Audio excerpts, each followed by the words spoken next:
안녕하세요. 네, 안녕하세요. 자, 2021학년도 대비를 위해서 교육학 논술 이제 첫 강의 들어갑니다.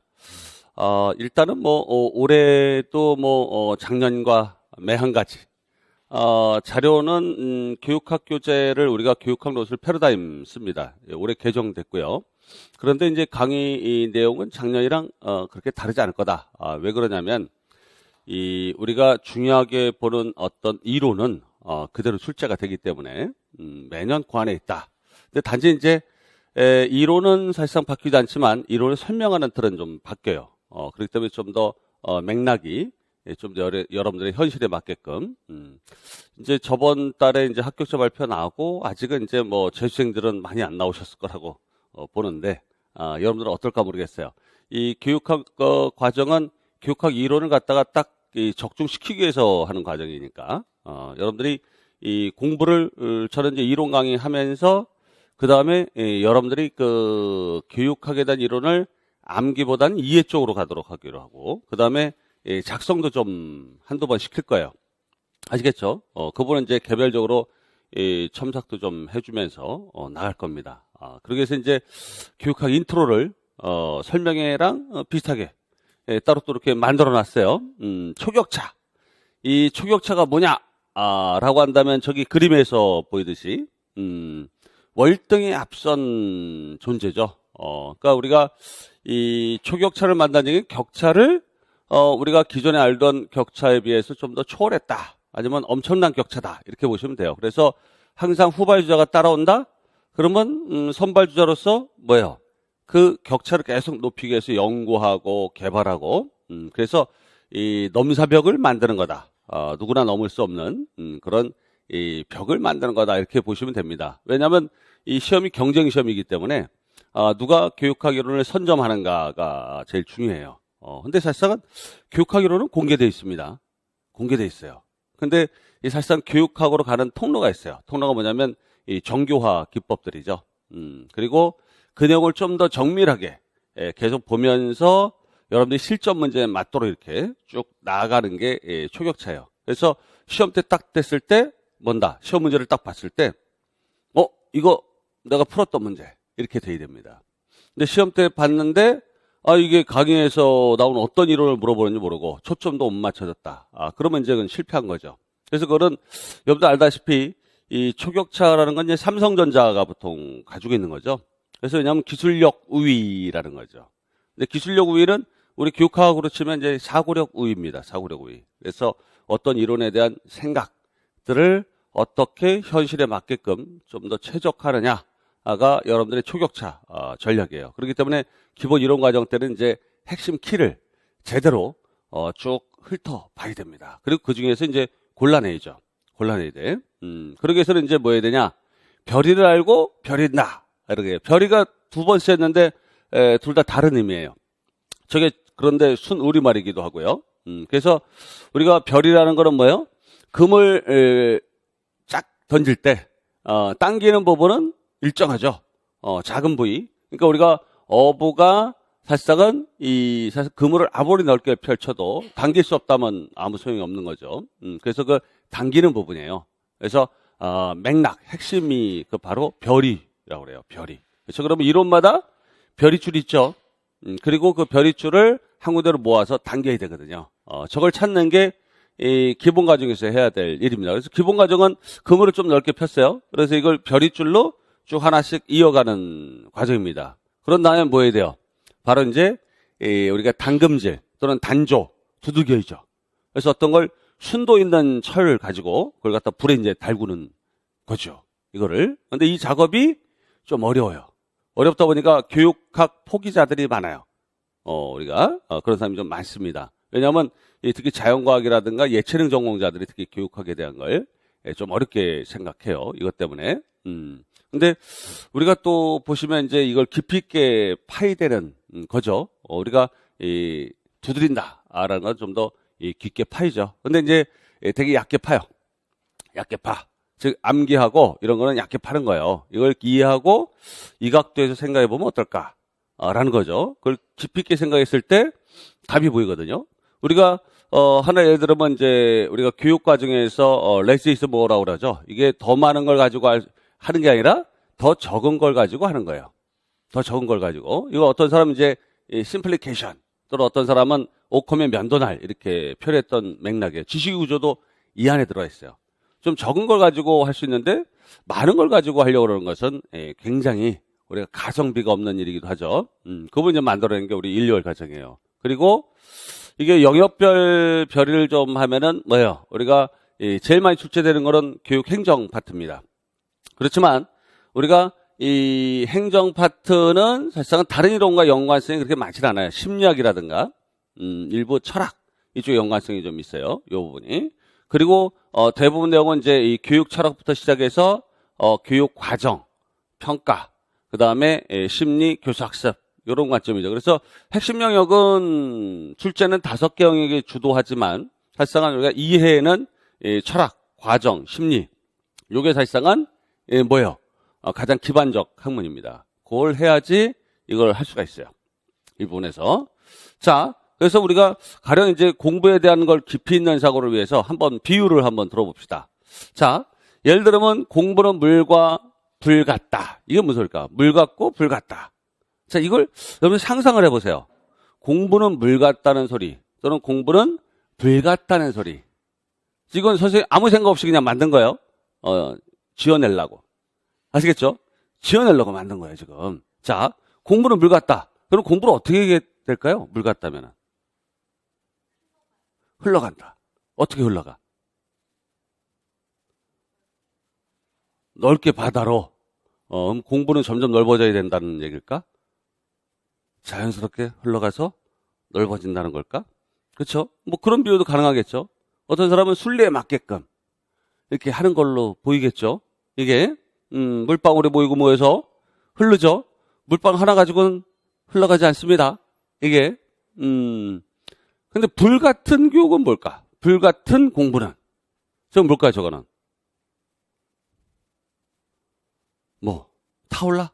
열심히 내 몸을 불살라서 이게 어떤 의미일까요? 근데 저는 이런 각도로 좀 얘기하고 싶어요. 한 예를 들면 이건 뭐 비유니까 물은 여러 개가 모여야지 의미가 있어요. 그죠? 그러니까 물 같은 교육이다. 그럼 물은 또 찬성질을 가지고 있어요. 찬성질. 근데 생각해보면 이 물 몇 방울 있다고 그래서 이걸 큰일을 할 수 있다 없다? 못하죠. 그렇죠? 그런데 불은 어때요? 불은 아주 작은 불씨 어떻게 되죠? 큰 불 나죠. 물방울은 그냥 있어도 저절로 뭔 일이 안 일어난단 말이에요. 자기 몸이 그냥 증발되고 마는 건데 만약에 불 같은 공부다라고 한다면 촛불 딱 있잖아요. 작잖아요. 근데 이게 어떻게 됩니까? 자기도 신경 못 쓰는 새 어떻게 된다? 확 퍼져버리죠. 근데 교육학 공부를 가령 그의 비유를 들면 만약에 흘러가는 물처럼 비유하면 말이죠. 사람들이 어떤 이 책이나 어떤 강의에 몰입돼가지고 막 한꺼번에 흘러갔다. 근데 그게 옳은 방향이면 다행인데 옳지 않다면은 그렇죠? 옳지 않다면 어떨까라는 거죠. 술에 물 탄 듯, 물에 술 탄 듯 흘러간단 말이죠. 흘러가. 근데 이게 꼭 좋은 건 아닐 수 있어요. 뭐 소크라테스 같은 경우는 감옥에 있을 때 그런 말 하거든요. 뭐라고? 자, 다수의 의견을 따라야 되느냐? 아니면 소수의 분별력 있는 사람의 의견을 따라야 되느냐? 어느 쪽이에요? 분별력 있는 사람의 의견을 따라야 되는 거죠. 아시겠죠? 교육학이 그런 맥락이 좀 있어요. 이게. 그러니까 우리가 물처럼이 오히려 안 좋을 수 있어요. 제 비유를 통하면. 근데 불처럼 뭐야? 저게 한번 당겨야 되는데 불이 여러분들 맨손으로 불 일으켜 봤어요? 한번 라이터 말고 성냥 말고 가스레인지 말고 뭐야? 불 일으키기 굉장히 어렵습니다. 저게 물은 의외로 만들어내는 거 쉬울 수도 있어요. 내가 근데 이 불 같은 경우는 좀 어렵습니다. 불은 자연 생태계에서 불은 굉장히 어려워요. 그래서 저 불을 어떻게 지피려고 그냥 나무까지 해다가 막 돌리잖아요. 이게 끊임없이. 그러니까 불 한 번 딱 당기면 되는데 이 불 당기는 강의 아시겠죠? 한번 확 확산해서 쭉 여러 개를 사로잡는 거죠. 물론 이게 큰 화마가 돼가지고 산불이 나고 뭐 가옥이 불타면 안 되겠죠. 근데 적절하게 불길이 일어나야 된다는 거죠. 이게. 그래서 저는 그렇게 또 비유하고 싶어요. 그러니까 그게 교육학이에요. 교육학이라는 건 이론이 여러 개 있거든요. 근데 그 이론을 어떤 관점으로 해석하느냐에 따라서 그 의미가 달라질 수도 있어요. 근데 그 의미를 원래 애초에 만든 사람의 의도로 들어간다면 그 의미를 정확하게 또 파악할 수 있겠죠. 이게.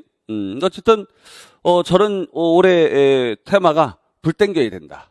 왜냐하면 불을 당긴다는 의미가 막 불을 일으켜야 되거든요. 그래서 작은 불씨. 그게 그렇죠. 잘 보호하고 관리해서 너무 크게 확산되지 않고 적절하게 우리의 몸을 따뜻하게 해주는 그런 어떤 내용이 되겠다. 특히 마음의 양식을 만들려면 생고기 먹을 수 없잖아요. 사실상 뭔가 적절히 구워야 되는데 아까도 뭐 이전에 당금질 뭐 이런 거 얘기했지만 이런 것들 보면은 어떻게 되냐 불이라는 게 필수적이죠. 그렇죠? 그래서 우리가 불 땡기는 교육 이게 이제 교육학의 올해 모토입니다. 자, 그 뒤에 이제 보시면 교육학 영역에 대해서 우리가 이제 뭐 공부할 때 이 두 가지가 굉장히 중요해요. 뭐냐면 아르키메데스 이야기. 이 아르키메데스는 사실상 이 도금에 대한 지식 또는 금은에 대한 질량 이런 것들을 잘 알고 있는 분이죠. 그러니까 이걸 뭐라 그러냐면 왼쪽에 있는 저 왕관에 대해서 가지고 있는 또 순금에 대해서 가지고 있는 교양적 지식이 있어요. 교양적 지식. 근데 물에 담그기 전에는 저게 사실상은 뭔지 몰랐던 지식이에요. 즉 뭐냐면 금속의 질량이라든가 그렇죠? 질량을 재는 방법이 여러 개 있었지만 왕관이라는 불규칙한 그런 어떤 이 물체를 갖다가 자기가 부피를 달아보지 않았거든요. 재는 방법을 모르거든. 그래서 결국은 고민하다가 목욕탕 들어가서 딱 담그는 순간 그 전에 가지고 있던 교양적 지식하고 지금 자기가 실제적으로 몸담았던 물의 세계 있죠. 이게 이제 딱 닿는 거야. 아시겠죠? 여기 물이 이제 굉장히 큰 역할을 했죠. 저기서. 근데 이제 머릿속은 뭐야? 번개가 팍 일어나서 불꽃이 팍 튀는 거죠. 아시겠죠? 그래서 저걸 양사회적 번개라고 하는 사람이 있어요. 교육학의 인물 중에 한 명이긴 해요. 에드워드 드 보노라는 인물인데, 뭐 창의성 교육 얘기할 때 나오는 인물인데, 그 사람이 이걸 두사회성, 즉 양사회적인 이 어떤 번개다, 만남이다 이렇게 얘기를 해요. 그래서 우리가 일상에서 많은 창조적 발견들은 뭐예요? 전혀 상관없는 관련성이 없는 놈들이 부딪혀서 뭔가 만들어지는 것처럼 이렇게 얘기됐던 게 사실이거든요. 근데 교육학도 그래요. 교육학도 어느 이론을 보면 말이죠. 이게 학교 현장에 이렇게 실제적으로 나올 수도 있겠구나라는 생각이 들거든요. 그 생각이 굉장히 중요해요. 그냥 교육학을 그냥 이게 누구 어떤 학자가 왜 만들었는지도 생각지 않고 그냥 어떤 학자가 말이죠. 만들어서 이런 원리가 있다. 그럼 그 개념 정의하고 특징과 원리를 외운다라는 거죠. 근데 그거는 절대적으로 양사회적 행동이 일어나지 않습니다. 우리가 중요하게 봐야 되는 거는 어떤 교육학 이론을 배웠다. 그럼 그 배운 이론이 실체와 통합됐을 때 어떠한 바로 효과가 나오는 것인지 이걸 알고 공부하면 굉장히 좋아요. 그랬을 때 어린애들 같은 경우도 중고등학생이든 뭐든 어떤 학생을 가르칠 때 학생들이 왜 이거를 배우는데 재밌냐, 즉 유의미하냐고 판단한다면 뭐예요? 몇 가지가 있죠? 뭐가 있어? 배우고 난 다음에 유용성이 있을 때. 아시겠죠? 이거 어디다 써먹어야 되는지 알 때죠. 그 다음에 배우는 과정이 어떻게 했을 때? 재미있을 때. 아시겠죠? 두 가지입니다. 되게 두 가지예요. 두 가지. 그러니까 과정에서 재밌거나 아니면 좀 과정은 고통스러울 수도 있어요. 뭐 즐거우면 더 좋지만. 근데 배운 다음에 그 결과로서 이걸로 뭘 할 수 있는가라는 것을 알 때. 아시겠죠? 그걸 사전에 한다면 더 공부는 강렬한 동기유발이 되거든요. 근데 우리 교육학은 그렇게 공부한 적이 별로 없어요. 학교 다닐 때. 아시겠죠? 그냥 뭐 교직이수 과정이니까 가서 그냥 학점 달라고 듣거나 이랬죠. 그러면 여러분들 잘 생각해 보세요. 이 맥락을. 그래서 우리가 이 두 사이가 만나야 돼요. 그래서 제가 이론을 갖다 원론적으로 설명해요. 특히 원문을 많이 봐야 돼요. 원문을 보고 거기서 추론 얻어내야 됩니다. 근데 이게 원문을 토막살인 해가지고 말이죠. 개조식으로, 양가로 1, 동그라미 1, 가나다 해가지고 막 그 항목을 막 잘린 거 있잖아요. 이게 이 파편적 지식을 배우면 안 돼요. 이걸 한목에 배경까지 다 안 다음에 적용까지 배워야 되거든요. 그리고 그 알맹이는 뭐 원리, 특징 이런 것들이 되겠지만 그걸 공부하는 게 우리의 목적이에요. 이게. 그래서 우리가 창의성이든 뭐 어떤 실제적 적용이든 문제 결력이든 중요한 거는 뭐냐면 원리론을 알고 그 원리론을 실제에 대입했을 때 뭔가 유레카 하는 장면이 있거든요. 그래서 교육학이 다른 전공 공부보다는 좀 재밌게 가르칠 수 있는 어떤 유리한 과목이 돼요. 왜냐하면 여러분들 전공이 어떤 과목인지 모르지만 현재는 국어, 영어, 수학이든 내가 물리, 화학, 생물지학이고 지구학이든 사회든 역사든 예체능이든 말이죠. 그 과목들이 딱딱할 수 있거든요. 딱딱할 수 있는 걸 갖다가 어떻게든 맥락적으로 그렇죠? 연결, 관련성이라고 그래요. 그게 그걸 관련성 있게 만드는 게 우리 이 강의 또는 공부의 목적이죠. 이게 자 교육학 노술의 전략은 앞에 이제 설명회 때도 예전에 얘기했는데 그걸 이제 간단하게 다시 요약을 하자면 포섭자 기출 문제는 외워야 돼요. 제가 외우란 말을 안 하거든요, 거의. 근데 기출 문제는 야, 몇 년도에 뭐 나왔는지 아니 어느 영역에 어떤 이론이 몇 년도에 나왔는지 이 정도는 머릿속에 넣고 있어야 돼요. 넣고 있어야지 뭐가 보여요? 아, 방향이 보인다고, 방향이. 아시겠죠? 아, 이 파트는 이런 거를 위주로 출제했어. 그러면 앞으로 어떤 걸 출제할까? 라는 생각을 가지고 살아야 돼요. 아시겠죠? 이거는 뭐 1월 달에도 그래야 되고 2월 달에 3월 달에 그래서 이 생각이 바뀌는 지점도 있어요. 아시겠죠? 이것도 나오지 않을까? 저것도 나오지 않을까? 이런 생각을 하면서 살아야 돼요. 아시겠죠? 이게 탐구하는 기법으로 가야 됩니다. 공부를. 그래서 무슨 문제가 나왔는지 이론 또는 그리고 문제 형태들 이런 것들을 잘 생각해야 되고 그 다음에 위계성. 자, 그러면 그 교육학 이론 영역 우리가 보면은 철학이든 과정이든 평가든 심리학이든 방법론이든 우리가 또 행정이든 사회학이든 이런 각 파트가 가지고 있는 중요성을 판단해야 돼요. 지금 얘기 나왔던 이 중요성이나 또는 아까 얘기했던 관련성은 말이죠. 이걸 뭐라 하냐면 비판적 사고, 즉 크리티컬 띵크라고 해요. 아시겠죠? 그래서 이게 일반적으로 미국 로스쿨 이런 데는 비판적 사고자 과정. 그래서 이 크리티컬 띵커즈 과정이 따로 있어요.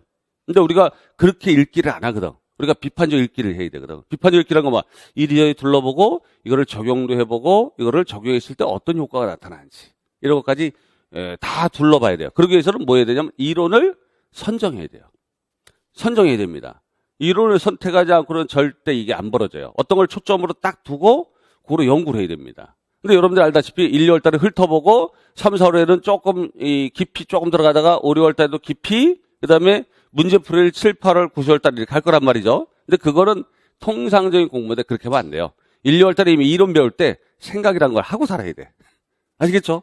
아무 생각 없이 사는 게 아니라 생각하면서 읽고 또 그때 문제도 이렇게 쭉 봐야 돼요. 몇 개는. 아시겠죠? 그랬을 때 도움이 됩니다. 이게. 자, 그래서 이 교재도 교육학 논술 패러다임도 보면 알겠지만 그 안에 뭐가 있어요? 기출 문제를 그 파트 담아놨어요. 일부러. 그 사이사이에 담아놓고 나중에 이제 플랫폼 강의 들어가면은 이 이론반 문제반이에요. 아시겠죠? 이론 바로 옆에 문제가 딱 있어요. 아시겠죠? 그래서 3, 4월부터는 아예 이론의 핵심적인 걸 더 깊이 들어간 다음에 거기서 뭐예요? 그걸 문제로 전환한 걸 보게 되는 거예요. 아시겠죠? 아까 얘기했던 양사이적 사고. 즉 실제 현장에서 이론이 어떻게 쓰이는지를 예상 문제를 보게 되는 겁니다. 아시겠죠? 이게 그다음에 5, 6월, 7, 8월 달 이제 명장면으로 들어가요. 그러니까 모의고사 문제식으로 해서 통합 세트 문제로 들어가요. 그래서 거기서는 도끼교육학이라고 해요. 도끼교육학. 도끼교육학이 뭐예요? 찍는 거야. 아시겠죠? 찍는 거야. 그러니까 1, 2월 달에 넓혀놨다가 왜 운물도 깊이 파려면 뭐해? 깊이 파야 돼, 운물은요. 안 마르려면. 깊이 파야 되니까 어떻게 나? 넓게 먼저 파. 그 다음에 좁게. 그러니까 넓게 파야지 깊이 팔 수 있거든요. 아시겠죠? 그래서 1, 2월 달에는 최대로 넓히지만 다른 분들 교육학 강의하는 거에 한 뭐 3분의 1? 4분의 1도 안 될 거예요. 왜? 개수. 이론의 개수로 보면. 왜냐면 이미 그건 제가 이 강의를 20년 정도 하면서 그렇죠? 특히 교육학 논술 쪽만 했으니까 객관식은 뭐 의미가 없어요. 그건 맥락적인 출제 경향을 맞출 수 없으니까 그 분들 자신들도 무조건 가르치는 거지. 근데 이쪽은 맥락적 출제가 있기 때문에 항상 그걸 생각하셔야 되고 그래서 영역별로 위계적인 즉 어느 게 중요하고 어느 게 덜 중요한지를 쭉 해서 중요한 것부터 먼저 쭉 훑어봐야 돼. 그래서 별이를 찾아야 돼. 이 부분이. 그 다음에 뒤에 세 번째로 봐야 될 게 통합성. 얘기했죠? 실전 문제랑 쭉 관련해서 예상 문제랑 항상 대줘야 돼요. 요게 벌어져야 됩니다. 그 다음에 자기 반성. 분명히 내가 쓴 거를 어떻게 한다? 반성해야지 내 실력이 늘어나요. 그래서 작년에 시험 보신 분도 있겠고 뭐 많은 사람들이 주위에서 시험 봤겠지만 딱 보세요. 시험 점수를 몇 점 받았을까 이렇게 생각해봐요. 근데 사람들이 14점에 만족하는 사람도 있어요. 어떤 사람은 16점도 부족하다 느끼는 사람이 있다고. 그 왜 그럴까라는 거죠. 왜냐하면 그분들 자신들이 더 맞을 수 있는데 못 맞은 사람은 만족 못하는 거고. 아시겠죠? 난 예전에 뭐 8점, 10점 받은 것도 뭐 감사했어. 과락을 면한 것만 해도 어디냐 이런 사람도 있는 거예요. 근데 여러분들 알다시피 사실 우리가 이 점수라는 것은 20점 만점을 노리는 거지 뭐. 그렇죠? 노리는 거예요. 해마다. 아무리 쉽든 어렵든 그건 몇 명은 나오게 돼 있어요. 특히 우리 반에서 나와요. 선생님이 꼭 나와요. 근데 그때 그분이 만점 왜 맞았냐 그러면 처음에 그 사람은 12점, 11점 맞은 사람이 많거든. 왜 그랬을까? 고치는 거예요. 계속. 뭔가 생각을 고쳐야 돼요. 문제를 보는 법이라든가 또는 이론을 이렇게 생각해야 되는구나라는 거. 그리고 맞춤법 띄어쓰기. 그래서 여러분들이 20점 만점 중에 5점이라는 점수가 있는데 이 평가에 대한 그 점수 배점을 잘 이해하셔야 돼요. 그리고 이걸 채점을 어떻게 하는지 이해하면은 이 시험에 대해서 좀 더 한 20, 30%는 더 알고 들어가는 거예요.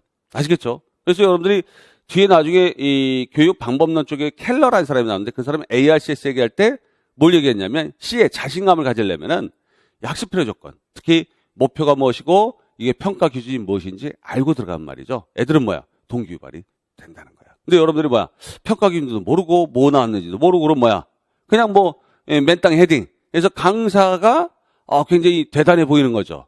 근데 그걸 여러분들의 사고를 강사한테 한다고 떠넘기면 안 돼요. 아시겠죠? 절대 떠넘기면 안 돼요. 그걸 내가 가지고 있어요. 그 사고력을. 그죠? 강사도 헤매는데 자기도 헤매는 거지. 나중에 보면. 아시겠죠? 자, 그래서 자기 반성할 땐 반드시 수업 전에 말이죠. 저는 복습은 별로 하라고 안 해요. 예습만 해라. 만약에 강의를 한다 그러면 만약에 내일 강의다. 그러면 내일 나갈 진도만큼을 한 몇십 페이지 읽어오는 거야. 근데 그걸 읽어볼 때 꼼꼼히 읽어보지 않아도 돼. 이런 게 나오는구나. 여기서 중요한 내 밑줄을 선생님이 어디다 칠까? 이런 거 있잖아요. 그런 걸 잘 우리가 생각하면서 읽기만 해. 30분이면 돼요. 훑어보면서 쭉 읽어. 중요한 부분이 무엇일까? 키워드가 뭘까? 한번 찾아 그냥. 보물찾기 하듯이 쭉 읽어봐요. 그래서 수업 시간에 백지 상태로 앉아있으면 안 됩니다. 분명히 사전에 30분 정도 또는 1시간 정도 이거를 예습하고 온 사람은 수업 효과가 높아요. 근데 아무것도 모르고 와서 뭘 알아야지 뭘 이해하지. 그렇죠? 수업 시간 안 읽고 수업 전에 안 읽고 수업 시간 이후에 복습하려고 그러면 몇 배 힘이 들어가요. 그리고 수업은 어떻게 된다? 별 도움이 안 된 거야. 근데 본인은 굉장히 도움됐다고 생각하지만 아니에요. 그러니까 사전에 몇 분 공부하고 와야 돼요. 그래서 여러분들 생각해 보세요. 대학원에서 우리가 석박사 과정 친구들 이렇게 지도해 보면 말이죠. 어떤 일이 벌어질 것 같아요? 사전에 공부하지 않으면 수업에 참여할 수가 없어요. 아시겠죠? 남이 쓴 논문이라도 인트로라도 준단 말이에요. 그렇죠? 프롤로그 정도는 읽고 들어온다고. 그 들어와야지 토론이 가능하거든요. 토의가 가능하다고. 그게 수업이에요. 거기는. 근데 여러분들 어떻게 생각해요? 선생님이 얘기하는 걸 일방적으로 듣는 수업이 노량진의 지금 상황이란 말이에요. 그렇죠? 토론식으로 하면 좋겠지만. 근데 만약에 토론을 해서 여러분들이 참여한다 그러면 한 몇 시간 읽고 와야 돼. 그렇죠? 그런 것까지는 바라잖아요. 단지 선생님이 얘기하는 것의 내용이 그렇죠? 낯설지만 않으면 돼. 제일 중요한 거는 내가 낯설지 않게 하는 게 제일 중요해요. 낯설면 두렵거든요. 아시겠죠? 그리고 뒤에 엄청난 반복 복습하려는 의욕이 생겨요. 그러면 안 돼. 중요한 거는 수업 시간에 100% 이해해야 돼요. 암기는 안 돼도 머릿속에 남진 않아도 이해만 하면은 뒤에 3, 4월에 또 반복되거든요. 5, 6월에 계속 반복돼요. 그래서 결국은 어떤 사람이 그래요. 권건 교수님 강의는 말이지. 권건 선생님 강의는 90, 11월에 다 있어. 거기서 다 맞춰. 그렇게 얘기 진짜 나와요. 근데 그때 들어가면 90월에 맞는 거 올해 2021학년도 시험 봤는데 거기 똑같은 게 또 나왔어. 쓸 수 있어요? 시험장에서? 못 씁니다. 그냥 똑같이 나왔구나 생각하는 거지. 근데 답은 어때? 쓴 게 신뢰성이 별로 없어요. 무슨 말인지 아시죠? 그걸 이해하려면 앞에서 이론부터 밑바닥부터 다져야 되는데 못 다진 거예요. 그래서 한 60, 70%, 70, 80% 이상 효험은 보지만 100% 이게 능력 발휘가 안 돼요. 왜냐면 앞에 이론의 누적적인 효과를 기대해야 되는데 그게 없으면 안 됩니다. 그래서 항상 예전에 그랬어요. 뭐 1, 2월만 듣고 그냥 플랫폼 1, 2, 3, 4 그다음에 90, 11월 이렇게 들으면 되지. 그런데 어떨 때 5, 6월 께 나와. 그렇죠? 왜냐면 문제는 거의 똑같은 거 안 쓰니까. 아시겠죠? 문제는 퍼져 있어요. 그러다 보니까 11월 달에 나중에 또 문제를 모아서 주긴 합니다. 그러다 보니까 어떤 일이 벌어져? 11월 달에 교육학만 공부해. 생각해봐. 전공 80%고 교육학 20%인데 마지막에 이제 막 선생님이 1년 가르친 문제를 보려고 그래요. 11월 달에. 그러면 돼, 안 돼? 전공 망하는 거야, 그러면. 근데 이거를 원래 공부라는 건 말이죠. 시간이 필요해요. 즉, 시간이 필요하다는 얘기는 뭐죠? 일정한 반복이 필요하거든. 시간의 개념 뭐야? 반복이에요. 반복. 학습의 개념인데, 반복 없으면 학습이 없거든. 그러니까 예습. 사전에 30분 1시간 읽어오는 거야. 대충. 그리고 수업 시간에 이해하고. 아시겠죠? 그러면 뒤에 3, 4월에 또 나가면서 또 그게 계속 반복돼요. 근데 차원이 좀 다르게 반복된단 말이지. 아시겠죠? 그걸 잘 느껴야 됩니다. 이 부분을. 자, 그래서 우리가 자기 반성까지 의도하는 거야. 그래서 나중에 5, 6월, 7, 8월 들어가면 이제 90시로는 뭐야? 첨삭을 안 받아도 되는 사람이 많아요. 왜? 첨삭 이런 거 띄어쓰기부터 봐주고 막 이렇게 할 텐데 그런 문제가 없는 사람은 그냥 개요만 써서 제출한 경우도 있어요. 개요만. 왜? 이제는 내가 힘들거든, 쓰는 게. 본인이 쓰는 게 되게 힘들지. 1시간 꼬박. 그것도 9시 반 수업이다 그러면 9시부터 와서 쓰게 해요. 왜? 내 수업 시간을 깎아먹는 게 좀 싫더라고. 그래서, 그러니까, 하루, 몇 시간, 4시간 반 이상 앉았다. 간단 말이에요. 이게, 힘들죠. 심지어는 수업이 2시에도 끝나요. 굉장히 길단 말이에요, 이게. 그죠? 보니까 어떤, 예전에 같이 강의했던 분은 하루 종일 하더만, 이틀 동안을. 그거는 무리예요. 왜냐하면 전공을 해야지. 전공을 해야죠. 근데 올해 같은 경우는 이제, 전공보다 교육학에 당락 결정한 분들이 되게 많아요. 전공은, 사실상 학교 커트라인도 훨씬 못 미쳐. 만약에 교육학을 평균 점수를 한 14점, 15점으로 봤을 때. 근데 19.33 받아가지고 학교 간 사람이 많아요. 저 뭐냐면, 커트라인 점수에서 100점 만점에 자기 커트라인이 82점, 체육 같은 경우는 80점이 넘을 거예요, 아마. 근데 제가 81.33인가 82.33 어디를 지역을 받았어요. 근데 그게 교육학 점수에서 얻은 거야. 전공이 아니라. 그런 거 되게 많아요. 특수선생도 그렇고 국어 선생도 그렇고 자기가 사실상은 1차 합격을 했는데 교육학 점수 때문에. 왜? 19점, 20점 맞아서 합격한 사람이 많아요. 교육학 덕에. 아시겠죠? 그런 경우가 심심치 않아요. 왜냐하면 이 전공 난이도가 아주 쉽거나 어렵잖아요? 그럼 어떤 일이 벌어져? 교육학에서. 교육학 난이도는 중간 수준에서 왔다 갔다 하거든요. 적절한 난이도를 가지고 있는데 이 전공은 아니에요. 굉장히 차이가 크더라고요. 이게. 어떤 전공은 너무 쉽게 나와요. 그러니까 커트라인 80점이 넘지. 아시겠죠? 어떤 전공은 커트라인 50 몇 점도 있어요. 50 몇 점. 그래서 이 100점 만점에 50 몇 점. 그러면 거기서 교육학이라는 것은 다 비슷하다고 생각하거든요. 절대 그렇지 않아요. 우리도 보세요. 과락자들이 해마다 나오는 비율이 몇 프로? 한 15%에서 20%예요. 과락자가 공개되지 않아서 과락자는 알려져 안 알려져? 안 알려주지. 창피해서 어디 얘기를 해. 제가 카페에다가 여러분 점수 좀 올려주세요 그랬더니 올려 안 올려? 안 올려요. 높은 사람만 올리더라니까? 아시겠죠? 왜? 저렇게 맞았습니다. 불합격하더라도 높은 점수는 올려요. 이렇게. 만점자도 올려주고 막 사진 인증사진 찍어서 막 올리고 막. 그죠? 저한테 막 메시지 보내주고 막 그래요. 근데 어쨌든 우리가 이 교육학 논술 자체는 여러분들 알다시피 굉장히 이론을 좁혀나가면서 내가 자기 반성까지 가는 게 핵심이에요. 이 부분. 그래서 우리가 교육학 전략은 대개 앞에도 이제 설명했겠지만 이 자기 주도 학습. 그렇죠? 이거를 좀 위주로 하는 것이고 그리고 중요한 거는 강의에서는 전문가 저 같은 사람이 이제 조력을 해주지만 특히 이제 출제 경향에 따라서 비판적 읽기. 그래서 출제자의 생각을 가지도록 하는 거예요. 아시겠죠? 출제자가 이렇게 출제할 것이고 그 답안은 이렇게 마련할 것이다라는 것을 미리 알고 가는 거예요. 그러다 이제 중간중간에 뭐 해야 돼? 영역별 주제 문형을 정리하고 문제 풀이할 때 그 사이에 이제 본인이 혼자 정독회의죠. 정독하면서 보완할 점을 피드백 받고 분석하는 거. 근데 이제 어떤 사람은 동료학습, 즉 스터디를 하는데 스터디가 안 맞으면 못 해요.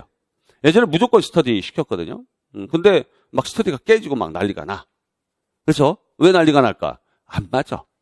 근데 안 맞는 게 본인 성격이 그래. 아시겠죠?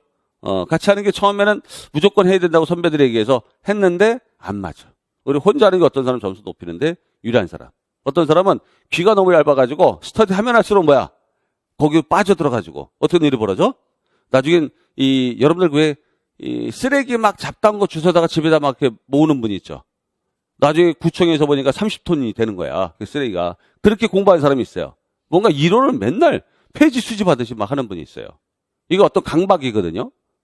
그런 공부를 하면 안 됩니다. 특히 스터디에서 그렇게 하는 사람이 의외로 많아요. 그래서 어떤 사람은 의존적인, 장의존적인 사회적 관계에 의해서 공부하는 사람이 있지만 어떤 사람은 장독립형인 사람이 있어요. 근데 여러분들이 어떤 사람인지 본인도 잘 모르잖아. 그렇죠? 보면 알아. 나중에 진행하다 보면 1, 2월 달에. 그래서 여기 있는 사람끼리 아침에 와서 쉬는 시간에 인사를 서로 해요.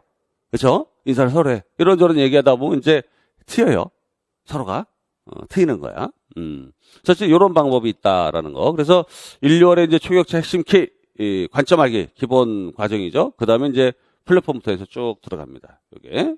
이렇게 돼 있다는 거 여러분한테, 소개만 이렇게, 해드렸어요. 자, 그리고 그 다음 자료는 어딜 봐야 되냐. 프린트 자료 중에, 교육 철학이 요거는, 화요일 날 내일 다룰 거예요. 내일. 요거는 내일 다룰 거니까. 이거 꼭 내일 가져오세요. 까먹지 말고. 요거는, 그 다음 자료가 어디 있냐? 바로 여기 교육학론술 초격차 기본반 해가지고 나온 프린트 있죠? 요게, 요 프린트 이제 자료 가지고 조금, 얘기를 할 게 있어요. 이것도 설명회 때 일부 했던 건데, 거기 보시면 이쪽에 표가 있어요. 이 표는 신주단지 모시듯이, 가지고 있어요. 아까 제가 기출문제 외우라고 그랬잖아요. 기출문제를 이걸 가지고 딱 보는 거야. 야, 철학은 나온 거, 교육 철학에서 뭐가 있었냐? 고전 철학에서 자유교육이 있었고, 그 다음에 뭐야? 교육 목적론. 이게 보니까 피터스와 관련되겠구나. 그래서 2015학년도에 딸랑 한 번 나왔었네. 그리고 밑에 과정부터 해서 평가 쭉쭉쭉쭉 보니까, 요런 이론들이 나왔었구나라는 걸 우리가 알 수 있어요. 아시겠죠? 뭐 잠재교과정은 2번 나왔구나. 이런 걸 알 수 있고. 그렇죠? 그 다음 밑에, 교육평가에서는, 보니까 형성평가 2번, 중과천저평가가 한 2번 나왔고, 요렇게 나왔었구나. 그래서 이 반복적으로 나온 놈이 있고, 아니면 새롭게 계속 부각되는, 내용이 있다는 걸 쭉 이 표를 통해서 우리가 알 수 있어요. 아시겠죠? 요거는 이제 선생님이 그 파트마다 또 영역마다 나갈 때, 얘기를 해주니까 아마 자연스럽게 머릿속에 뿌리 박힐 겁니다. 요게. 근데 뒤에 이제 넘기시면, 거기서 이 3쪽, 보시면은, 이 동그라미를 3등분 했죠. 3등분. 요게 이제 여러분한테 중요한 거죠. 그래서 우리가 이론을 배웠으면 이 이론을 뭐 한다고? 요거를 사실상은 이 교육의 실제. 우리가 학교 현장, 실제적 맥락에 집어넣어 봐야 돼요. 집어넣어 볼 때, 요때 뭐가 나와야 돼요? 요때 사고작용. 이때 사고작용이 일어나야 됩니다. 호기심도 생기거나 아니면 아하 하는 발견, 희열도 생기거나. 아시겠죠? 또는 쓰면서 우리가 논술문을 하나 작성하면서 얻게 되는 여러 가지 정보들이 있거든요. 이런 것들을 우리가 학습하게 돼요. 근데 요 세 가지를 잘 남겨야 돼요. 요 세 가지. 요 세 가지를 잘 남겨야 돼요. 여러분들 스턴버그라는 사람이 이건 뭐 예상 이론 중에 하나예요. 가드너의 다중지능 이론이 있지만 스턴버그라는 사람은 삼위일체론 얘기하거든. 근데 가드너라는 사람은 이 지능이라는 것 자체는 사실상은 개인차가 있다. 그래서 사회문화적 영향을 받더라도 둘 다 사회문화적 영향이라는 거, 후천적인 영향에 의해서 지능이 변한다는 것을 공통적으로 강조했던 분들이에요. 스턴버그하고 가드너가. 근데 가드너는 지능의 개인차를 중심으로 강조했어요. 사회문화적 어떤 거 특성에 따라서 특성적인 개별적 능력이 형성되는 거야. 언어술이든 아니면 시공간이든 아니면 거기서 대인관계든 그렇죠? 그런 식으로 이 분화가 되는 거였어요. 근데 이 스턴버그는 그렇지 않고 조화를 강조했어요. 제가 좋아해요. 스턴버그를 그래서. 왜냐하면 이 사람은 그랬어. 지능이라는 거는 구성, 분석적인 거. 원래 지능을 우리가 지식을 아는 거죠. 이게. 그리고 이 지식을 아는 것하고 뭐가 바로 경험적인 요소. 즉 다양한 새로운 내용. 즉 뭐냐면 고정된 내용에 대한 어떤 이해, 파악, 그렇죠? 사고 판단이 돼 있지만 그런 객관식에서는 요것만 가지고 있으면 돼요. 아시겠죠? 이론을 정확하게 알고 그걸 분별하고 판단할 수 있으면 된단 말이에요. 근데 이게 교육학론술은 김교사, 이교사 대화. 그래서 학교 실제에 있는 현장의 다양한 창의적 경험들을, 그러니까 새로운 장면으로 만든 거야. 교육학개론을. 그래서 이렇게 새로운 장면에 넣고 통찰하고 발견하고 하는 거예요. 이걸 뭐라 그래? 경험적 진행이라고 그래요. 아시겠죠? 그러니까 이걸 많이 가지고 있어야 돼. 그러고 난 다음에 뭐예요? 또 하나가 있어야 돼요. 뭐가 있어야지? 바로 거기에 상황적인 거. 우리가 아까 얘기했죠? 여기 실제적인 거. 요놈이 나야 된다고 생각했거든. 상황적인 게 뭘까? 그래서 하나 예를 들면 우리 첫째 아들 놈이 고등학교 1학년 때인가 2학년 때 아빠 왜? 핸드폰 바꿔주세요. 뭐냐? 스마트폰 사줬거든? 근데 애가 스마트폰을 신형을 사줬어요. 고등학교 들어갈 때. 근데 고등학교 1학년쯤 중반 넘어가서 뭔 생각이 들었는지 아빠 투지폰으로 바꿀래요. 딱 그러더라고. 왜? 스마트폰 쓰면은 그래서 오락하거나 게임하고 그러니까 투지폰 해가지고 단순하게 전화나 걸고 받고 문자로 주고받는 정도로만 쓰겠다. 공부하겠다는 얘기지. 마음이 막 기쁘더라고. 엄청 기뻐요. 그리고 이 자식이 계속 그 PC방 다니더라고. 나쁜 놈. 근데 어쨌든 그놈이 어느 날인가 말이죠. 어느 날인가 이렇게 얘기해요. 아빠, 엄마, 특히 그건 엄마한테 얘기했다. 뭐냐면 나 독서실 그 전용 책상을 사달라는 거지. 응? 방에 지금 열린 책상을 동생이랑 같이 쓰고 있는데 나는 딱 불 딱 거기에 형광등 딱 들어오고 그거 하고 싶다 이거지. 그렇죠? 그래놓고 또 독서실 다니더라고. 웃긴 놈이. 근데 어느 날은 또 이런 게 있어요. 뭐냐면 방문 앞에다가 여기다 딱 편말을 이렇게 딱 끈을 달아가지고 붙이더라고. 뭐라고? 공부 중 이렇게 붙여놓은 거야. 공부 중. 자, 여러분들 이 자식놈 키우다 보면 교육하기 저절로 되는 거야. 그래서 뭐 피아제라든가 스키너가 뭐 자식 보고 괜히 그런 연구를 했겠냐고. 이게 자식을 키워보면 교육하기 더 깊어지겠죠. 그것도 지금 결혼하지 마세요. 좀 이따가 하고. 근데 중요한 건 뭐냐면 공부 중이라고 했을 때는 어떤 일이 벌어졌을까? 자, 여기서는 그냥 지식의 획득이에요. 구성적 지능은. 그리고 경험적 지능은 뭐야? 다양한 뭐 다른 장면에다가 그걸 통찰하게 만드는 거야. 근데 여기는 어떨까? 상황적 지능 또는 실제적 지능이라는 것은 뭐예요? 공부 중 이 대표적인 케이스거든. 아시겠죠? 뭐죠? 자기가 주변 상황을 조형을 해. 쉐이핑이라고 그러죠. 형성한단 말이에요. 그러니까 어떻게 공부 중이라는 팻말을 딱 보는 순간 일단은 엄마 아빠가 먼저 어떻게 돼요? 발걸음을 줄여요. 그리고 거실에서 TV 보는 거를 줄이고. 그래서 내가 원하는 대로 주변 환경을 뭐하죠? 세팅한단 말이에요. 아시겠죠? 독서실 책상 사달라, 투지폰 해라. 이건 전부 뭐냐면 상황의 적응이에요. 아시겠죠? 그래서 이 실제적인 이 상황적 지능이라는 것은 뭐예요? 바로 이 주변을 갖다가 변하게 하거나 내가 변하거나 해서 뭔가 문제 해결, 그 목적에 맞도록 주변 사람들이 또는 주변 환경이 나를 중심으로 변하게 만드는 거예요. 아니면 내가 변하면 돼. 아시겠죠? 이건 이 피아제 입장으로 들어가면 그건 조절의 일종이에요. 조절이 뭐죠? 어떤 이 단계에서 말이야. 그 단계를 뛰어넘기 위해서 뭐야? 내 도식을 바꿔야 되거든. 아시겠죠? 도식을 바꾼다는 얘기는 일종의 내적 환경을 바꾸는 거야. 근데 이거는 외적 환경을 바꾼단 말이에요. 그 정도로 문제 해결력이 생기는 거야. 공부 잘하는 애들 보면 말이죠. 도움을 제대로 요청할 줄 안다고. 아시겠죠? 공부 못하는 애들 보면 말이야. 혼자 끙끙대요. 근데 공부 잘하는 애는 뭐야? 선생님, 이거 이렇게 되는 거 아닌가요? 물어본단 말이에요. 아직 교육학 공부 잘하는 사람도 뭐야? 물어본다니까. 공부 못하는 사람 물어볼 것 같죠? 아니에요. 공부 잘하는 사람이 엉뚱한 질문. 여러분들 생각해보면 기본 이론반에서 있잖아요. 그거 모르고 들어온 사람이 있나? 근데 그 개념을 물어본단 말이에요. 아시겠어요? 개념 물어본다니까. 근데 그 사람이 전혀 창피하게 생각하지 않아야 돼요. 아시겠죠? 어떤 사람 공부 못하는 이유가 말이죠. 이거 물어보면 창피하겠지? 왜냐하면 남들 다 하는데 내가 혼자 몰라가지고 물어보는 것처럼 보이니까 그렇게 공부하면 안 돼요. 절대 그러면 안 됩니다. 아시겠죠? 그런 순간 공부가 제대로 안 되는 거예요. 공부가 제대로 하려면 뭐야? 물어봐야 돼. 끊임없이. 피드백 해야 돼요. 아시겠죠? 쉬는 시간에 물어보고 아니면 여기다 포스트잇을 딱딱 꽂아놔. 아시겠죠? 그러면 그에 대해서 답을 해주거든요. 맞춤형이란 말이에요. 아시겠죠? 지금이 온오프라인이지만 오프라인 오신 분들은 맞춤형이란 말이야. 아시겠죠? 온라인 분들은 야 저거 나도 궁금한데 해서 이렇게 듣게 되는 거고요.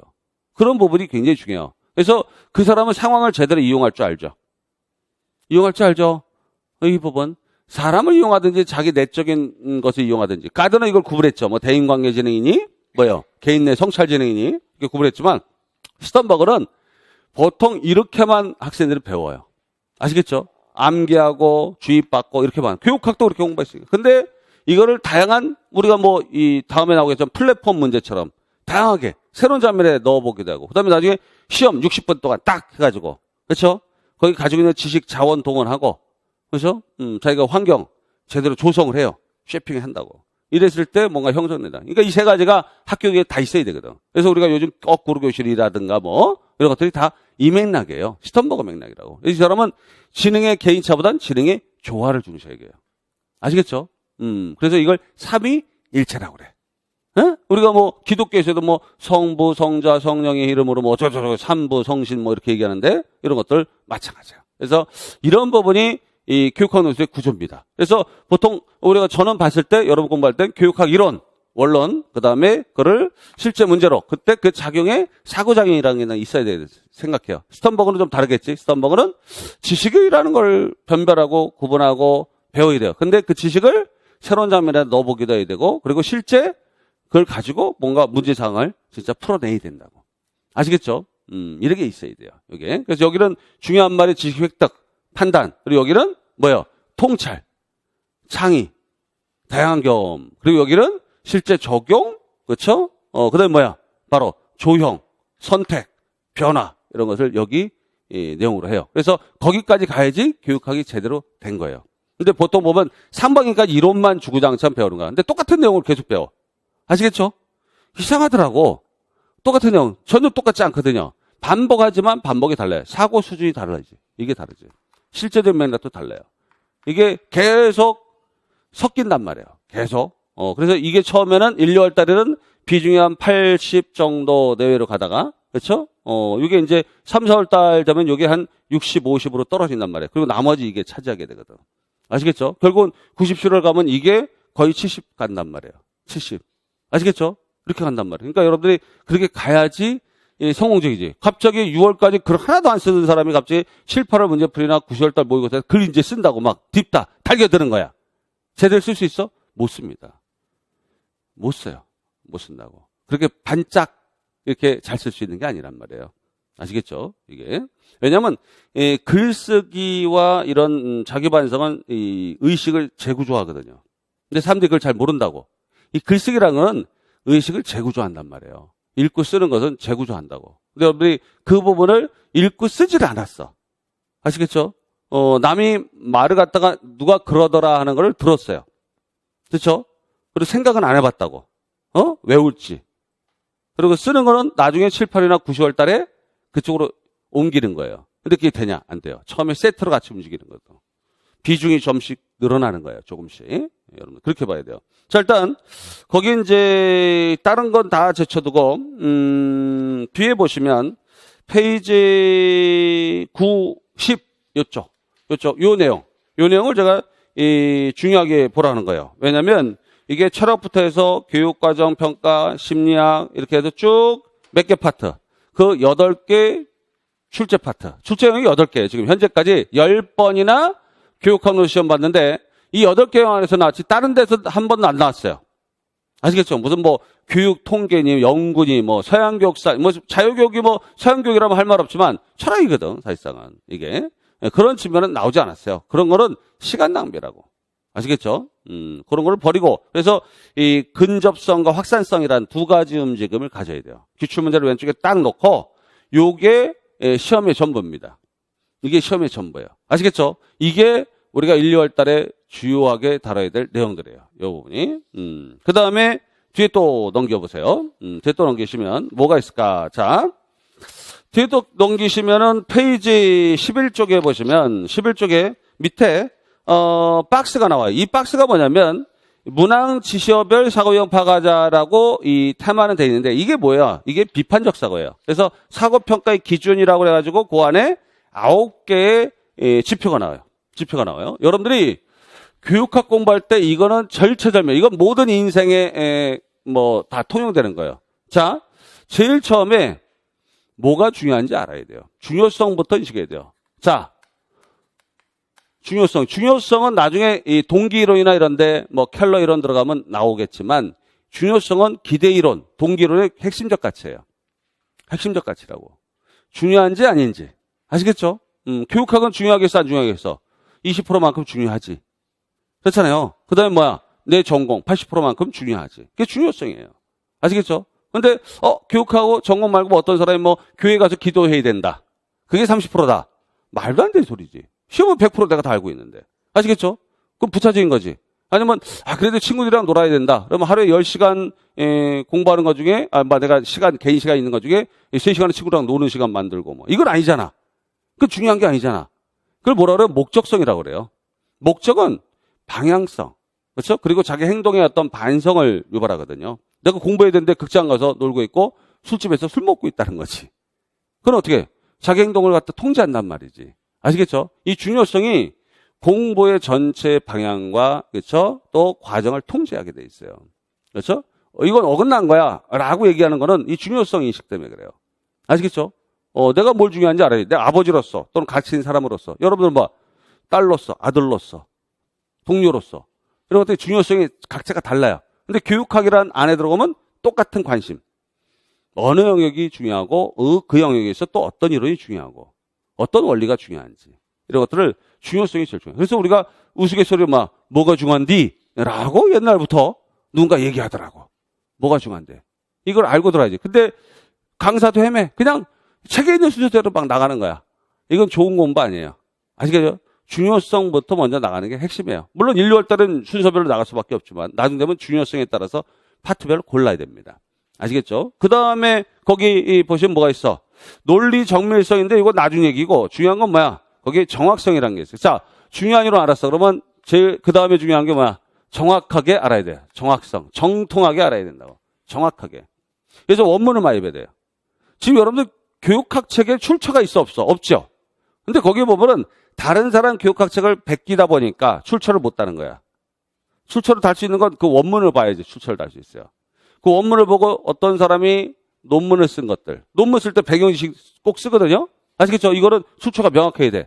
이게 누구 이론인지, 삐아제인지, 스키너인지, 아니면 뭐 철학자 플라톤 얘기인지, 누구 얘기인지 얘기해야 될 거 아니에요? 그 맥락을 딱 해야 돼. 근데 여러분들 원문 봤어? 교직 때 봤어요. 여러분들 강론서 있잖아. 집에 있는 거. 그게 원문이에요. 그게 거의 원문을 가져다 놓은 거라고. 아시겠죠? 거기 보면 뭐 있어? 출처가 명기돼 있거든. 이 강론서에 출처 없으면 그건 엉터리 책입니다. 그러니까 저도 웬만하면 출처를 담으려고 그러는데 출판사가 뭐라 그래? 가독성이 떨어진다고. 그거 넣으면은. 아시겠죠?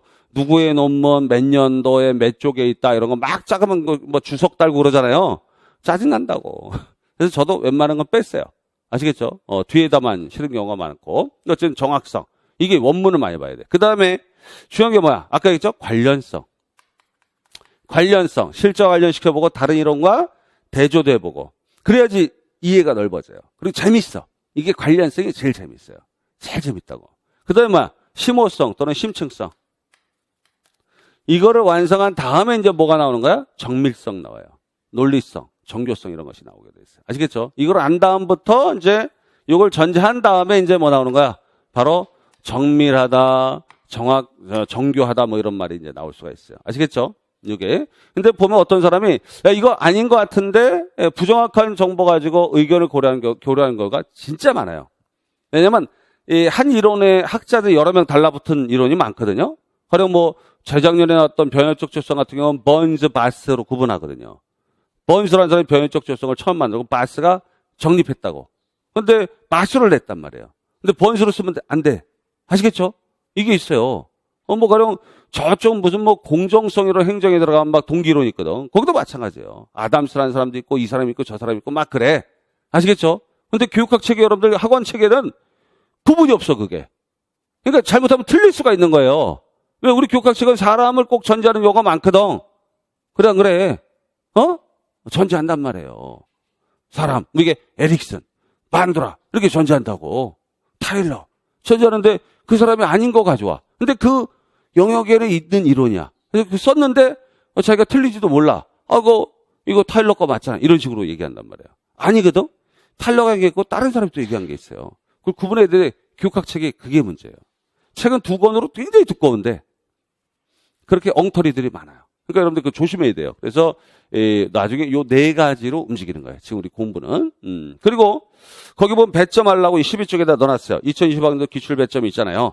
배점을 잘 보란 말이에요. 그래서 배점별로 거기에 지시어를 쫙 분석해봐. 그렇죠? 뭐 그 밑에 내용은 나중에 얘기할 거예요. 이건 뭐 하나하나씩 공부하면서 지금 뭐 다 이해하면 뭐 천재계. 근데 이제 뒤에 넘기면은 쭉 따로 있는데 어디 보시면 되냐면 페이지 어디 보냐면 15쪽 한번 넘기실래요? 15쪽 넘기시면은 15쪽에 2013 상반기 국립특수교원 출제입니다. 그다음에 2014학년도부터는 한국교육과정평가원. 그래서 14 상반기, 15, 15 상반기, 16, 17, 18, 19, 20 이렇게 돼 있잖아요. 그러면 딱 10번 시험이 있었던 거예요. 근데 그 시험에 뭐를 여러분들 세냐면 사고의 개수를 세봐. 자, 예를 들면 2017학년도 시험 문제 있잖아요. 거기에 2017 밑에 괄호 열고 뭐가 돼 있죠? 6자라고 써 있죠. 이게 6자가 뭐야? 지시어 개수예요. 지시어 개수. 잘 읽어봐요. 그 교육행정 2017에 일단 그부터 교육계획의 개념과 효용을 써라 이거야. 아시겠죠? 그러면 이게 4점짜리예요. 거의 그 지식회상이거든. 물론 추론도 좀 할 테지만. 그다음 밑에 교육과정은 교육 내용의 조직원리 3개. 근데 하나는 제시문에 있고 2개는 네가 기억회상하는 거야. 제시문에 통합성 숨겨놨거든요. 사고 수준 하나요. 조직원리만 기억에 방해해서 머릿속에서 끄집어내면 되니까. 적용하면 되니까. 그 다음에 세 번째 문제. 구성주의 학습환경 설계의 자원과 교수활동. 그렇죠? 각각 2가지 이렇게 돼 있어요. 그러면 구성주의 학습환경, 이 학습환경 설계 누구 거냐? 조나생 거예요. 조나생 거 거기서 뭐 이게 뭐 문제 해결 도구니 뭐 검색 도구니 뭐 여러 가지가 있거든. 프로젝트 도구니 뭐 이렇게 했어요. 그게 이제 자원 도구에 대한 얘기. 그다음 교수활동은 스캐폴딩 그 자체예요. 모델링 코칭 뭐 스캐폴딩 그 얘기를 이제 얘기하는 거거든요. 그러니까 이것도 좌우가 뭐야? 자원, 교수활동 나눠졌으니까 2개가 되는 거예요. 그러면 위에가 개념 효용성 2개, 조직 원리는 하나예요. 그렇죠? 그다음에 또 자원 물어봤고 교수활동 물어봤어요. 그렇죠? 요거 2개. 그러면 여기까지 5개예요. 그럼 마지막에 내용 타당도의 개념. 근데 내용 타당도의 유형과 개념 했으면 2개가 될 때는 그냥 개념 했어요. 개념적인만 물어본 거지 뭐. 아시겠죠? 그러니까 명칭을 안 물어봤어요. 그러다가 2018년도에 확 변하거든요. 개수가 2배로 늘어난다고. 그래서 세봐. 잡아요. 1. 수급 모형의 명칭과 적용 이유. 2가지죠 벌써. 2가지를 물어보고 있는 거야 지금. 사항을. 물론 개수는 가지수로 안 쳐요. 사고 개수로 안 쳐. 그건 같은 계통이니까. 그 다음에 두 번째 문제. PBL에서 학습자 역할. 이거 하나죠. 그 다음에 문제 특성. 하나. 학습 효과 특성. 그래서 여기까지 벌써 5개 질문이 나온 거예요. 그 다음 밑에 세 번째. 박 교사가 얘기했던 평가의 명칭 그리고 개인차 해석 어떠냐. 이게 달라요 서로가. 명칭하고 개인차는 다른 사고예요. 특히 개인차 해석은 뭔가 이 상상하고 적용하고 물론 책에 있어요. 회상의 내용이긴 하지만 좀 다를 수 있어요 여러분들은. 이때 이제 생뚱맞았다고 그래요. 그 다음에 2개의 다른 평가 유형을 또 개념을 요구했거든요. 요건 2가지예요. 그러니까 이게 여기까지 일단 이 3번 문제가 몇 개를 물어봤냐면 4개를 물어봤어요. 4개를. 그 다음에 4번 문제, 교내장학의 유형, 명칭, 그러면 하나 물어봤죠. 그 다음에 개념, 활성화 방안, 3개 물어봤어요. 총합하면은 12개 사고예요. 그러니까 이전과는 판이하게 달라졌어요. 특히 이전에 2016, 15에도 17회까지 없었던 뭐가 없다 방안 이런 걸 막 물어본다고. 적용 이유, 논증을 물어본단 말이에요. 이게 사고력이 달라진 거예요, 요구가. 그 다음에 2019에 보면 13개. 그렇죠? 이렇게 돼요. 그럼 2020은 몇 개일까? 거기 뭐 가지수 다 써있지만 합쳐봐요. 4개, 4개, 2개, 2개 이렇게 돼요. 12개. 그러니까 지금 2018년도부터는 2020학년도까지는 최소한 12개, 13개, 14개. 요 정도로 어떻게 지시어가 그걸 다 만족시켜야 돼. 그래야지 만점 받는 거예요. 아시겠죠? 근데 그전에는 그렇지 않았거든. 2013 상반기만 해도 IQ 해석에 대해 얘기해봐라. 하나. 그 다음에 기대가치론의 관점에서 원인 진단과 방안. 또 이 관점에서 원인 진단과 방안. 그러니까 5개 개수. 뭐 그 다음에 2014학년 거도 5개 이론에 5개 지시어예요. 그러니까 해석은 5개예요. 5개, 6개거든 옛날에는. 근데 이게 최근에 2배 이상 늘어났다고. 즉 요구사항이 늘어난 거예요. 요구사항을 다 만족해야 된다고. 제가 오늘 새벽까지 뭐 하다 왔게요? 1차 합격생들 중에 경기도 시험 보신 분 있잖아요. 경기도에 뭐가 들어가야 될 것 같아? 개인. 뭐 자기소개서 비슷한 거 들어가야 된다고. 그걸 써야 돼? 근데 그것까지 이제 메일을 보내신단 말이에요, 저한테. 그럼 제가 봐준다고 했으니까 당연히 내가 책임져야지. 끝까지 학교까지 책임져야지. 나중에 이제 다음 주에는 이제 면접 강의해줄 파냐, 그 사람들. 우리 수강생들은 내가 해준단 말이에요. 근데 부모님께서는 여러 번 안 해줘도 돼. 그건 한 번만 요령만 알면 되거든. 아시겠죠? 면접을 어떻게 보는지. 지식 물어보는 게 아니에요, 면접이. 예? 교육학년에서 지식 물어보는 거야. 사고 판단형 물어보지만 면접을 누가 정답 외운다고 책 사서 보고 있더라고. 미친 거야, 그거는. 면접 말이죠. 그 사람의 뭐를 봐? 철학, 신념, 사고, 논리, 정서적인 걸 본다고. 아시겠죠? 누가 저게 맞는지 틀린지 체크하는 줄 아세요? 대충 타당하면 그냥 넘어가요. 근데 저 사람이 전달력. 그렇죠? 저 사람이 가지고 있는 논리력. 응? 저 사람이 가지고 있는 일관성, 자기 신념과 지금 상황, 그리고 상황에 대한 이해, 공감, 이런 걸 본단 말이에요. 근데 사람들이 착각해가지고 면접책 사서 보더라고. 교육학책 보더라고요. 그건 잘못된 거예요. 똑같습니다. 하루에 수십 명, 수백 명을 면접관이 보는데 답이 똑같아. 그렇죠? 그러면 평이한 수준이죠. 다르거든. 근데 그런 것도 이제 물어보는데 자기소개서 이런 걸 써요.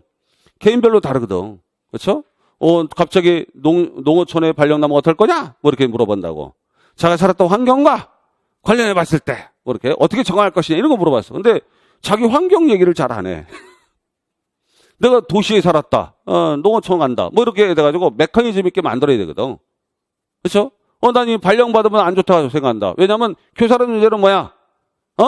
자기 지금 처해 있는 환경과 비슷한 애를 만났을 때, 최적화된 환경 만났을 때 효과가 좋을 텐데, 그건 참 안 좋다. 다른 지역으로 발령 나도록 한번 노력해 보겠다. 이런 사람은 하나도 없어요. 그냥 뭐야? 이걸 받아들여서 농어촌도 발달을 위해서 자기 본심과는 다른 그런 얘기를 면접에다 쓰고 있더라니까. 제가 솔직하게 쓰라고 그래요. 왜냐하면 그거는 자기 자신의 신념을 보는 거야. 아시겠죠? 내 상황과 동일하면 좋지. 그래서 내가 자라왔던 환경과 근데 자라왔지 않았던 환경의 애들을 만났을 때 어떡할 것이냐. 이게 적응에 대한 걸 물어보거든. 만약에 그래도 만나면 어떡할 거야. 그런데 발령 나면 어떡할 거야. 그 뒤를 이제 얘기해야 돼. 앞은 이게 좀 발령 나면 좀 기분은 좀 그럴 것 같다. 왜냐하면 내가 이 처해있던 환경과 비슷한 내가 적응했던 환경과 비슷한 아이들을 만났을 때 내가 좀 더 잘할 수 있는데 이런 얘기 쓴 사람 한 명도 없어요. 그 면접 자료는 파이야, 파이. 아시겠죠? 왜 본심과 다른 거. 본심과 같이 나가야 돼. 서울시도 그런 거 많이 요구했거든, 옛날에. 근데 어쨌든 경기도 그런 거처럼 말이죠. 여러분들이 그 어떤 사고 요구를 했을까? 어떤 정서적 판단을 하도록 요구했을까? 이걸 생각하고 그걸 써야 돼요. 어떤 사람은 나는 뭐 국가에 사는 거니까 뭐 농어촌도 발전해야 되고 지역 균형도 해야 되고 공동체 발전해야 되니까 난 찬성하다. 그런 거. 뭐 이렇게 얘기하는 사람도 있어요. 그게 거의 99.9%야. 근데 안 그럴 경우 이제 이 질문거리를 만드는 거지. 전략적으로. 그러니까 이 면접의 어떤 자료도 보면 이걸 가지고 움직이면 되게 재밌어요. 아시겠죠? 출제자가 중요하게 보는 게 뭘까? 면접관이야. 뭐 이렇게 생각하면서 그걸 봐야 되거든요. 이 공감이 굉장히 중요해요. 그리고 이제 거기 밑에 보시면은 극단적 지식의 상형 제시문이 특히 중요해요. 지금 작년에 기출문제는 뒤에 좀 다뤄놨지만 어떻게 돼 있어요? 어떤 계획서, 표, 박스로 돼 있어요. 근데 반성일지가 어떤 해는 나오고 어떤 해는 대화체로 나오고 막 그런단 말이에요. 이게 달라요. 숨겨놓은 방식이 좀 달라요. 암시하는 기법이 좀 다르다는 거죠. 그런 점을 여러분들 나중에 한번 또 서서히 배워나갈 겁니다. 그리고 이제 이 시간에 이제 뒤에 시간에 중요한 게 있어요. 바로 18쪽입니다. 18쪽 이게 뭘까요? 바로 교육학론술의 출제 영역별 이론 중요도. 아까 얘기했죠? 제가 요거 얘기했잖아요. 요거 중요성. 요거를 이제 하나하나 봐야 돼요. 아시겠죠? 이거를 섭렵한 다음에 철학 들어가야 돼. 그렇죠? 그래서 철학과 관련한 게 무엇이 있을지 파악을 해야 돼요. 아시겠죠? 철학은 다른 영역과 좀 다릅니다. 뭐가 다르냐면 생활지도 상담도 한 번 나왔거든. 2014 상반기에. 철학도 2015학년대 한 번 나왔어요. 그럼 똑같이 한 번이냐? 아니에요. 철학은 사실상 다른 이론에 영향을 준 거야. 생활지도는 다른 이론의 영향을 받아서 뭔가 형성된 건데, 그렇죠? 철학은 그게 아니라 다른 이론에 영향을 준 게 있어요. 근데 그 부분이 각 파트마다 뭔가 걸쳐 있는 게 있어요. 아시겠죠? 그것도 발견하면서 중요도를 보라고 하기 위해서 이걸 준 거예요. 자, 쉬었다가 요 자료 보고 그다음에 이제 교재로 이제 들어갈 거예요. 쉬었다가 보겠습니다.